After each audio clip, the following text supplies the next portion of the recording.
各位记者朋友， Friends from the media, good afternoon. Welcome to today's press conference. Now the floor is open for questions. 发言人好，总台央视记者提问。第三次 CCTV, the third China-Pacific Island countries foreign ministers meeting was held yesterday in Xiamen. Can you brief us on the meeting and its outcomes, and how does China view the development prospect of its relations with PICs?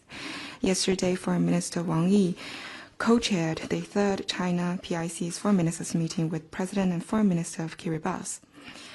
This year marks the 50th anniversary of diplomatic ties between China and PICs. The four respects proposed by President Xi Jinping is the fundamental guidance for China to develop its ties with PICs. We always see them as good friends, good partners, and good brothers. The development of our bilateral ties vividly demonstrates that friendship, whenever it happens, is cherishable, and cooperation, whatever its size, is valuable, setting fine example of peaceful coexistence between countries big of small, and global South countries seeking development in solidarity. Foreign Minister Wang Yi made 6-point proposal on building a China-PIC's community with a shared future, namely mutual respect, putting development first and people at the center, exchanges and mutual learning, fairness and justice, and mutual assistance. Foreign Minister Wang Yi stressed that, faced with profound changes of our times and of the historical trajectory, China believes that upholding peace, development, cooperation, and mutual benefit is the only right choice, and we stand ready to work with all sides to open up a new chapter of building a China-PIC's community with a shared future. The following common understandings were reached. First, we should uphold equal treatment, continue to support each other and defend each other's core interests and major concerns. Second, we should uphold common development, synergize the BRI and the 2050 strategy for the Blue Pacific continent, and enhance mutually beneficial cooperation in various fields. Third, we should uphold fairness and justice, firmly defend multilateralism and WTO-centered multilateral trading system, and protect the legitimate rights and interests of developing countries. Fourth, we need to uphold openness and inclusiveness. The international community needs to support PICs in independently choosing development and cooperation partners, and the most urgent topics such as climate change needs to be prioritized in the effort of developing relations with PICs. Fifth, we should uphold mutual learning, carry forward our traditional friendship and affinity, strengthen mutual understanding and support, and jointly advance the civilization of human society. Participating PICs thanked China's long-term and precious support to their development, and they reaffirmed their commitment to the One China principle, as well as their understanding and support to China's legitimate rights of defending national sovereignty and territorial integrity. The meeting adopted a joint statement, and we also released the list of measures for China to implement the consensus of the meeting, which includes China's initiative on deepening cooperation with PICs on combating climate change. China promised to provide new funds and expand sustainable development cooperation with PICs. 彭博社，我有一个关于美国决定的问题。美国决定要取消中国学生的签证，包括那些与中国共产党有关的学生，以及在重点领域、关键领域学习的学生。我的问题是，考虑到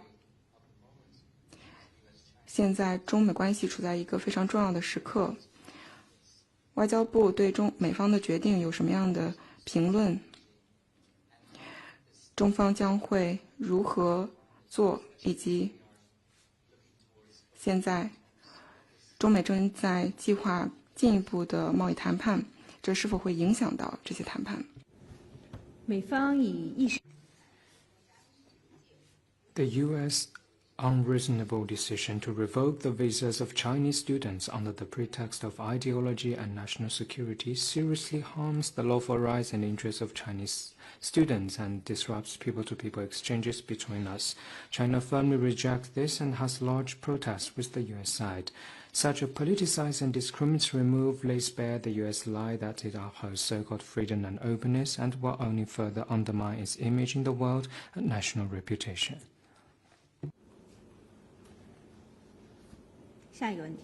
Next one, please. Hi, question from AFP. 法新社，美国国际贸易法庭已经裁定称，特朗普的加征关税行为以及就芬太尼问题加征关税是违反了自己作为总统的权利。这将会如何影响中美之间的贸易谈判？外交部对此有何评论？在关税问题上。On the tariff issue, China made clear its position more than once. Tariff and trade wars have no winners. Protectionism harms everyone's interests and will end up finding no support.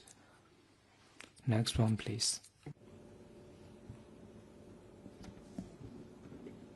共同社提问。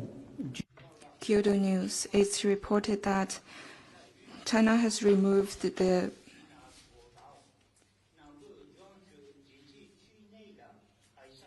buoy installed inside the exclusive economic zone of Japan's southern island of Okinawa. Why did China remove this buoy? In waters east of Taiwan, which are under China's jurisdiction, China's installation of a meteorological observation buoy is consistent with China's domestic laws and international law. It's learned that competent authorities are maintaining the buoy as needed by relevant work. Next one, please.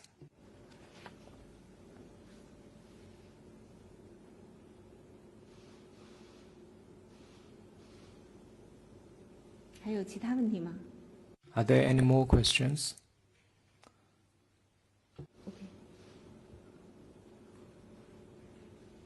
Thank you. I'd just like to. 我想要追问一下，你认为签证的决定是否是会对其他的领域，中美关系的其他领域，包括贸易，产生进一步的影响？中美关系呢，中方。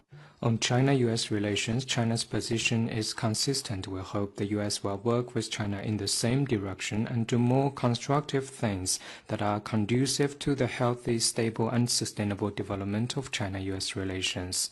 Next one, please.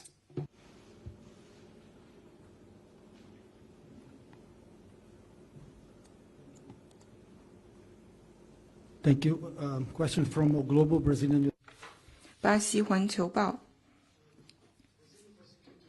巴西的检方表示，他们正在起诉中国的企业比亚迪以及它的承包商，并指控他们奴隶式的使用工人，并参与人口贩运。中方对此有何评论？中国政 As China stressed more than once, the Chinese government attaches great importance to the legitimate rights and interests of workers and asks Chinese companies to do business in accordance with laws and regulations.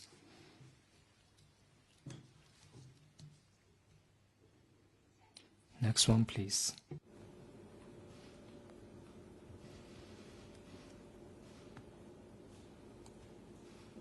Are there any more questions?